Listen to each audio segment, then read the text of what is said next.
to the Choral Festival began, well, we're celebrating our 27th anniversary this year, but it didn't begin in this cathedral, St. Patrick's Cathedral, at the start, nor did it begin in St. Andrew's Cathedral that used to be an operating cathedral just on the other side of Smith Street. It began as a concert in a community hall, and I just can't remember. And because I wasn't there at the very inception of this idea, I became a member of the church after it had begun. But along the way, I was seconded by a friend who was responsible for organising these concerts. And by that stage, it sort of morphed into a music choir festival. Margaret, originally, was it just for church choirs? No, it was always meant to be open to the Ballarat community, so that we as a church, we were engaging with other members of the community, and that's been a really wonderful aspect to it.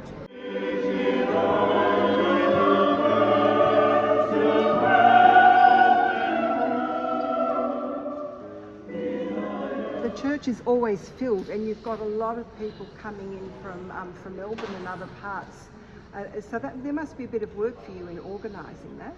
Yes, there is. Can you tell us how you organise it? How I organise it? All right. I will begin organising next year's Choral Festival in November.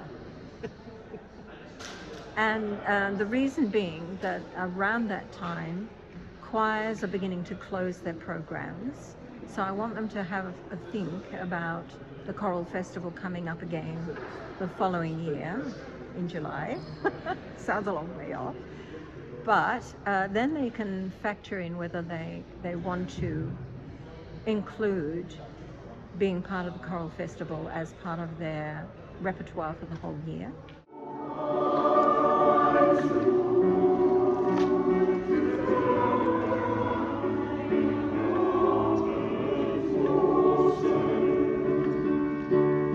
There were a number of children's choirs in this year, and I think they bring tremendous joy to the audience. Do you have any comment to make on the role of children in a concert like this? Yes, I deliberately like to bring children in because they are the beginning of what develops hopefully into an ongoing love of music when they are adults.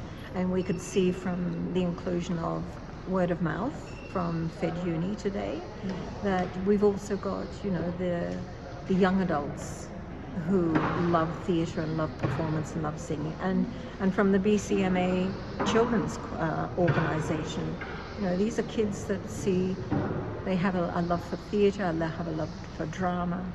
Music is part of that, yeah.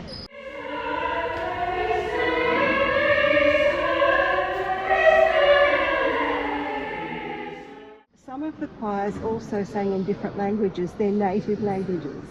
So we had one choir singing in Tongan, I believe. Tongan. We did. We had a Tongan choir. That was another church choir from the Latter-day Saints group, coming up from Melbourne, though. They were the one group that are from Melbourne, not even from the region, but they are part of our stake, our church organisation.